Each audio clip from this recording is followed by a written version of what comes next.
الرحمن الرحيم ijambo la hawla wala quwwata illa billah ni ijambo benshi mu bayisilamu dukunda kuvuga cyane tukarisubiramo ariko ntitumenye uburemere bwaryo Sheikh rikaba ari ijambo nifuje ko twavugaho kugira ngo abayisilamu basobanukirwe uburemere bw'iri jambo mu Islam ni ijambo ki niki Sheikh Hashim yari tubwiraho mu magambo atari menshi cyangwa se mu magambo make تفضل شيخ. نعم. بسم الله الرحمن الرحيم. الحمد لله رب العالمين والصلاة والسلام الأتمان الأكملان على المبعوث رحمة للعالمين نبينا محمد صلى الله عليه وسلم وعلى آله وأصحابه والتابعين لهم بإحسان إلى يوم الدين وبعد. يموش من الله سبحانه وتعالى أما هرون ميجي بيوزوية كان بتونغاني بساكاري كونهم محمد صلى الله عليه وسلم wenabi wena basangira ngendo be nabamukurikiye nabazamukurikira mu nzira y'ukuri kuzageza ku munsi w'imperuka. Fahadihi fursatun azima, uyu ni umwanya mwiza ndetse n'amahirwe meza cyane kayinudhakira almuslimin kugira ngo twibutse abayisilamu fima yataallaq an fadli la hawla wala quwwata illa billah, kubyerekeye ibyiza cyangwa se akamaro k'ijambo la hawla wala quwwata illa billah. Bavandimwe Islam, ubushobozi bwacu mu guhindura imibereho yacu ni nkaho ari ntabwo byose biri mu biganza bitagatifu by'Uwiteka Allah subhanahu wa ta'ala. We uhindura ibyo ashaka akabihindurira igihe ashakiye ndetse akanabihindura mu buryo ashakamo, byaba ari ukubihindura bikatunyura cyangwa se akabihindura ntibitunyure. Ni nayo mpamvu intumwa Muhammadin sallallahu alayhi wa sallama mu busabe bwiza yakundaga gusaba yajyaga nabwira Allah subhanahu wa ta'ala ambwira ati Allahumma inni a'udhu bika min zawali ni'matik, Mana nyagasani ndagusabye yuko wandinda ko ibyiza wampaye byahinduka nkabibura, wa tahawuli afiyatik, akanasaba Allah yuko yamurinda ko ubuzima bwe bwiza bwahinduka bukagana ibubi.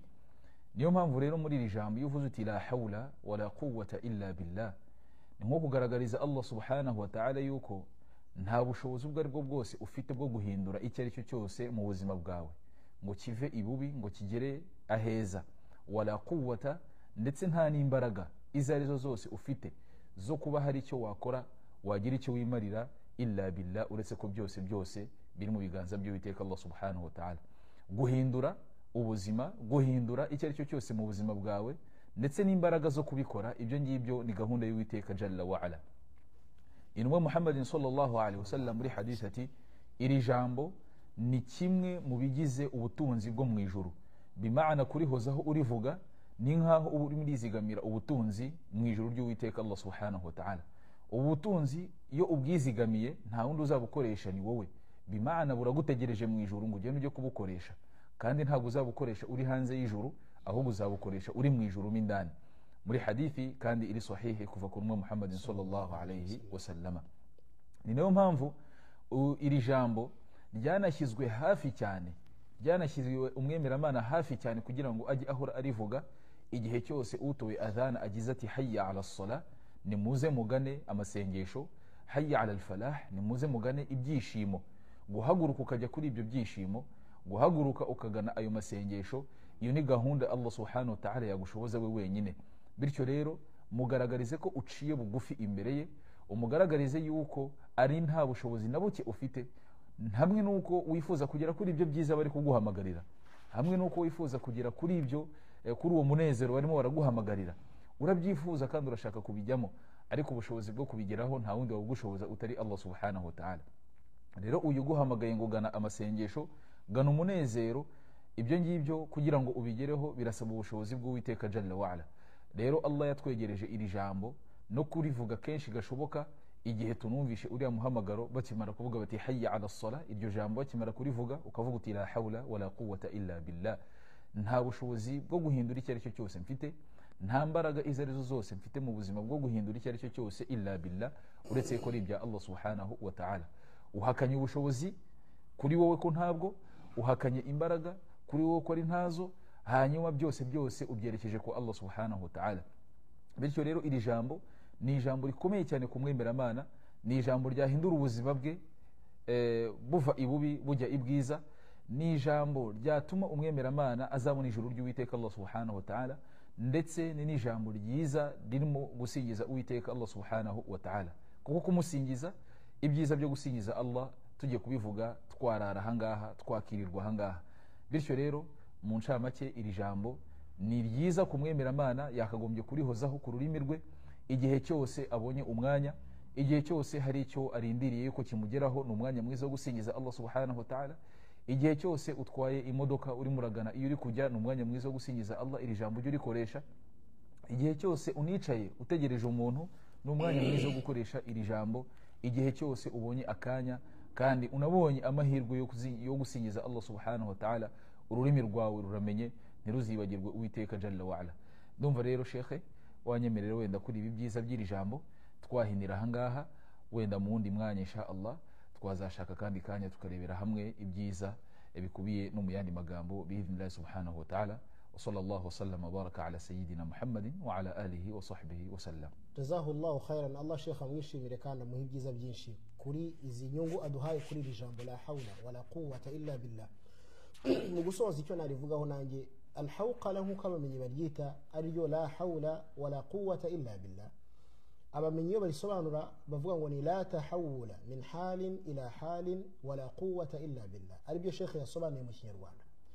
Ntabwo wagira icyo wikuramo, nta hali wakwikuramo, nta buzima wakwikuramo ngo ujye mu bundi, nta buryo uri kubamo wavamo ngo ujye mu bundi, haba mu burwayi ngo ugire ubuzima bwiza, haba mu bukene ngo ugire ubukire, haba mu mbaraga nkeya ngo ugire imbaraga nyinshi, haba mu kuba uri umunebwe ngo ube uri umuntu w'umunyembaraga cyangwa se ugira kuraje. Nta na kimwe wahindura mu buzima atari Allah subhanahu wa ta'ala.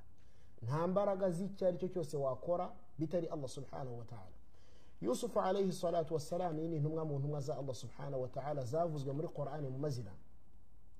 Amateka y'umurayazi yavuzwe muri Qur'an kugeza ubwo isura yitiriwe Yusuf alayhi salam Allah subhanahu wa ta'ala yayise yuko ariyo sura yavuzemo inkuru nziza kurenza izindi nkuru zose. Iyi suratu Yusuf sallallahu alayhi wasallam, Allah subhanahu wa ta'ala avuga kuri Yusuf alayhi salatu wassalam ubwe yarivugiye ati wa illa tasrif anni kaydahunna asbu ilayhinna wa akum min aljahilin.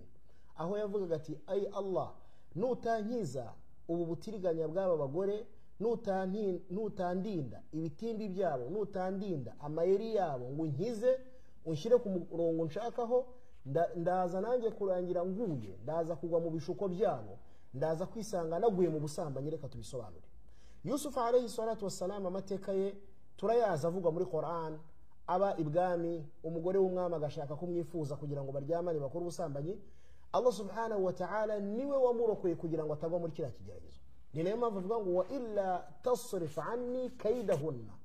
Ni nko kugaragaza ngo uretse Allah wenyine niwe warinze Yusuf alayhi salatu wassalam kugwa muri buriya bushotoranyi bw'uriya mugore. Bisobanuye ngo mu Islam yewe n'intumwa nubwo yaba ari intumwa, uretse Allah nta wundi wagufasha kuba ku murongo Allah subhanahu wa ta'ala gushakaho. Ni nayo mpamvu intumwa y'Imana Muhammadin sallallahu alayhi wasallam mu dua yakundaga gusoma, yakunda kuvuga uti ya muqallibal qulubi thabbit qalbi ala dinik. Ay Allah, wowe uhindagura roho z'abantu, uhindagura imitima y'abantu, wowe uhindagura imitima y'ibiremwa waremye, ndagusaba ko uwanjye wawuha kugira igihagararo ku nzira ushakaho. Kubera iki? Kubera yuko intumwa y'Imana sallallahu alayhi wasallam iratubwira iti innal quluba bayna usbu'aini min asabi'ir rahman. Imitima y'ibiremwa yose iri hagati y'intoki za Allah ebyiri. Yuqallibuha kayfa yasha. Allah subhanahu wa ta'ala yihindaguranya uko ashaka. Uwabyutse mu gitondo afite iman, ari gusari, asoma Qur'an, ntibigutangaza agiye kuryama ku mugoroba yamaze kuva mu Islam. Bangahe babyuka ari abayisilamu bakarara bavuye mu Islam. Kubera iki? Kubera ko imitima irahindagurika. Bangahe bambaraga hijab bikwiza b'abagore, uyu munsi bakaba barabitaye. Nabangahe bambaraga ubusa, batambara ngo bikwize, bambara ubusa totally kabisa, nta kintu bambara, ariko akakanya bakaba bikwiza bambara hijab mu Islam butegeka. Bisobanuye ngo ubuzima bw'umuntu burahindagurika. Icyo akeneye no gusaba Allah iteka yuko yamutera inkunga muri gahunda ze zose. Hari qiso ngira ngo mvugeho ngufi cyangwa se inkuru ivuga iti yuhka, bivuga ko hari umwe mu bantu bagiranye ikibazo n'uwo mwishyuzaga, yaramufitiye ideni, baza kujya muri mahkama cyangwa se mu rukiko rwa Kisilamu mu gihugu bari barimo. Bageze kwa qadi cyangwa se ku mucamanza, Qadhi abwira wa wundi ati ese uremera ideni bakwishyuza? Undi ati ntaryo nemera. Uyarambeshyera. Undi ati namuhaye amafaranga igihe gishize n'imyaka 10 irarenga yanze kuyama. Undi atarabeshya nta kintu yigizama. Qadhi ikintu yavuze yabwiye wa wundi wishyuza mugenzi we aramubwira ati gira icyo uvuga kugira ngo dusoze uru rubanza. Aravuga uti ngiye ndagira ngo musabe ikintu kimwe. Ndagira ngo musabe yabra'u min hawlillahi wa quwwatihi. Avuge ko adakeneye inkunga y'Imana mu buzima bwasigaje kubaho. Adakeneye n'imbaraga z'Imana mu byo agiye kuba mu byose. Adakeneye yuko Allah mutera inkunga mu byo agiye gukora mu myaka asigaje kubaho. Naramuka bivuze n'ururimi rwe, ngewe rwose ndahita nsohoka nitahire nta nicyo nzongera kumubaza. Nkeneye ko none ubu tuvugana avuga ati abra'u wa a'udhu billah. Allah ndinde kuvuga aya magambo.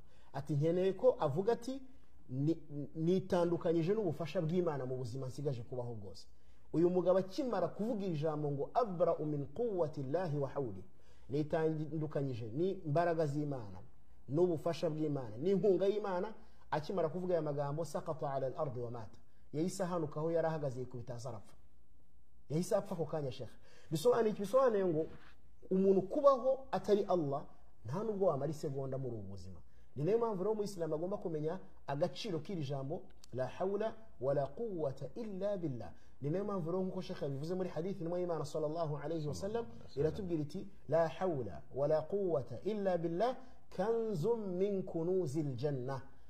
Iri jambo ni ubukungu, ni ikigega mu bigega by'ubutunzi n'ubukire bigize aljanna.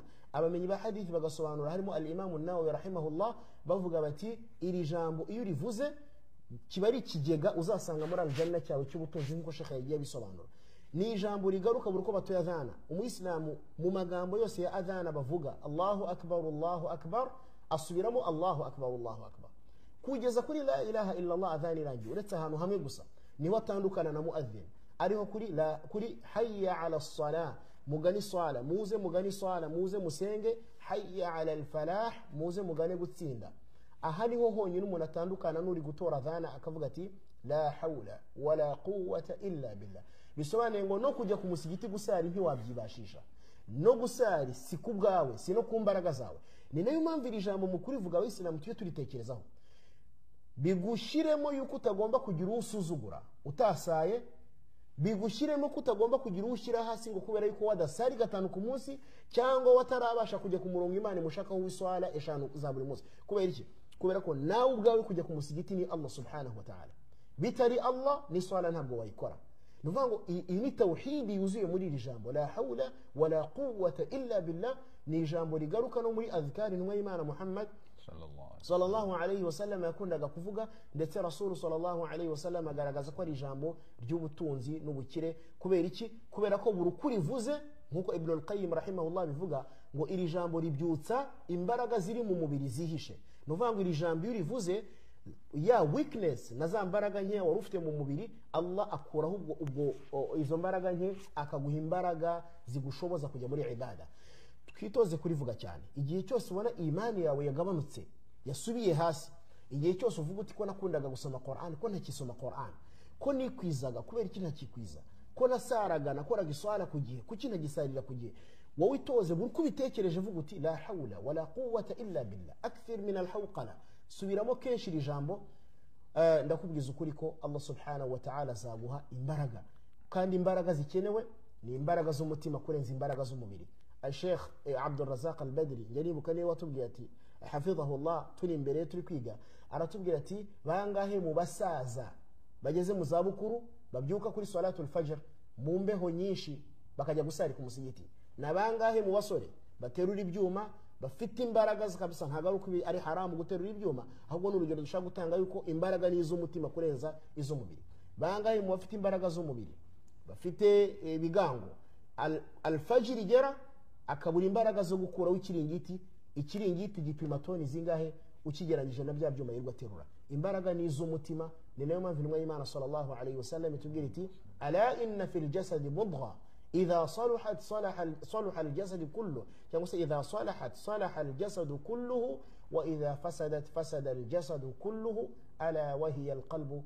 Mu mubiri harimo ikinyama, iyo gitunganye umubiri wose uratungana, iyo cyangiritse umubiri wose urangirika. Intumwa y'Imana sallallahu alayhi wa sallam iti icyo kinyama nta kindi n'umutima. uyu mutima kugira ngo ugire ubuzima rero nuko ururimi rugomba kuvuga ati la hawla wala quwwata illa billah kenshi kugira ngo Allah aduhe izo mbaraga.